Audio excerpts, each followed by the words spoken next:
Perhaps the biggest announcement in the history of Marvel Snap just dropped, and it's not just a new season. Yes, we're getting new cards, we're getting a season pass card that looks great, we're getting new avatars, new card backs, and we're getting new variants, but that's not just it. We're getting a whole new mode in Conquest mode, we're getting the first ever cards released directly into Series 4, which has huge implications for all players of all collection levels, and we're going to talk about all of it right here, right now in this video. Let's start things off by talking about the cards. We're of course starting with Ghost Spider, which is going to be the season pass card for this season. It has immense implications for the move archetype as a whole, as basically it allows you to move the last card you played to that location. It could notably move something right, then you can Doctor Strange it back left, or whatever you want to do. It provides you with a lot of utility. You can even move cards out of lost locations. It provides you with a lot of versatility, which is exactly what Move's known for. And then we've got Silk, which is a truly interesting card. Whether it is you or your opponent, a card that's played into Silk's location forces Silk to move. Naturally, this synergizes with Miles Morales, so Miles Morales is constantly going to be a 1 cost in these types of situations,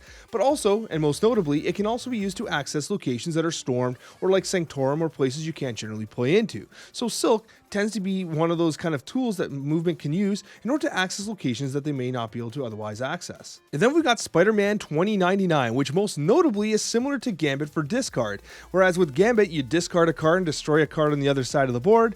With Spider-Man 99, when you move Spider-Man 99 for the first time, it destroys an opponent's card on the other side of the board. So it's kind of like the Gambit effect, except Gambit can obviously machine gun and stuff like that, and this card can only do it the one time, but it's still a notable effect. I think that Spider-Man 2099 is probably going to be one of the better cards in this package. I think that it has a lot of utility, and being able to destroy a card is, especially since you can kind of control which ones you destroy to some extent. Like, obviously you can't pick within the location, but you get to choose the location, which Gambit cannot do. So I think that the versatility of this card and the ability to just kind of aim it is pretty relevant. And then we've got Spider-Ham, which at first glance kind of looks like a meme, but honestly is actually a pretty interesting card. What you're able to do is you're able to turn the highest cost card in your opponent's hand into a pig. It loses its text, but it maintains its energy and its power. This is notable because if it hits something like a Doctor Doom, well, those Doom bots are going to be flying out and you've got yourself a 6/5, which is absolutely terrible. But if it hits like an Infonaut, that's a 6/20 that doesn't have the prerequisite of having to not play any cards the prior turn, and that's pretty bad for you if you're the one playing the Spider-Ham. So I really do think this is a fascinating card. It's obviously, I don't think it's as relevant or as good as the others, but still, it's interesting and pretty damn disruptive. And then we've got the most notable change of all, and that is that we have Spider-Ham and Spider-Man 2099 releasing directly into Series 4. This is an absolutely massive change that has implications for free-to-play players and just all players across all levels of collection and experience in Marvel Snap. This is huge because they've never done this before. They've never released directly into Series 4, and if you think critically, to get all the cards in a Season Pass month, you have Ghost Spider, right, which you got to pay for with the Season Pass, and then you've got Silk, Spider-Man 2099, and Spider-Ham. Spider-Ham and Spider-Man 2099 are going to be Series 4, Silk being Series 5. That effectively reduces the cost of acquiring all the cards by 6,000 tokens, which is a lot, because you used to have to hold basically 18,000 tokens to get all the cards released consecutively. But now, you really only need the 12,000 because you got the 6,000 in the Silk and then 3,000 for each Spider-Man's and Spider-Ham. And what's notable about this is that means that those cards are going to get into the hands of more players. It also means that they're going to have a larger impact on the meta because more people are going to be able to get their hands on an experiment. This is a great change. I'm so glad they did this. And most notably, it's going to be, hopefully they do this going forward. So there's going to be a couple cards every single release where perhaps, we can get our hands on it for less tokens.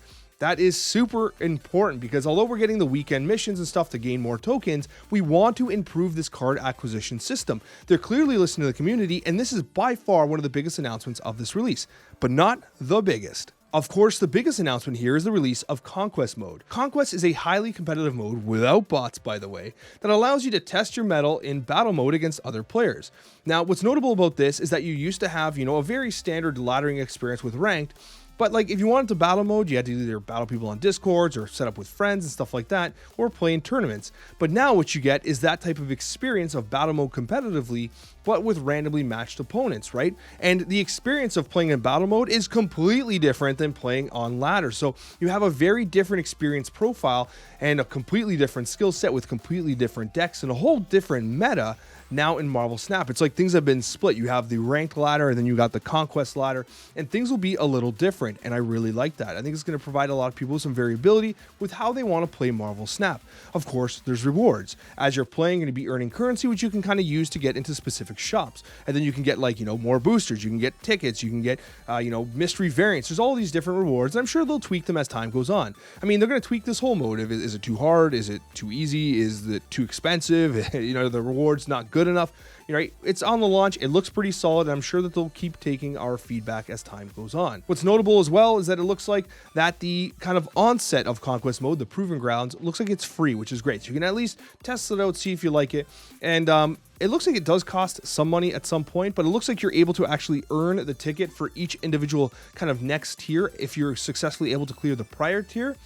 I mean, it looks like, I mean, this will be kind of confirmed in time, whether it be on Twitter or on Discord or whatever, but as of recording, I'm actually not 100% sure if, like, you know, for instance, in the Infinity tier, you have to win 5 times. You have to win 5 times in one, like, not sitting, but in, like, you know, you can't lose once. And if you lose once, if you win like 3 and then you lose once, does it drop down to 1 again? Or if you win 3, do you have to just buy the, you know, do you have to pay the gold to get back into the tournament and then win those next 2? And if you don't win those next 2, then you got to pay the gold entry fee again. Like, that's kind of what I imagine. I don't imagine they expect you to win 5 across the board on one sitting.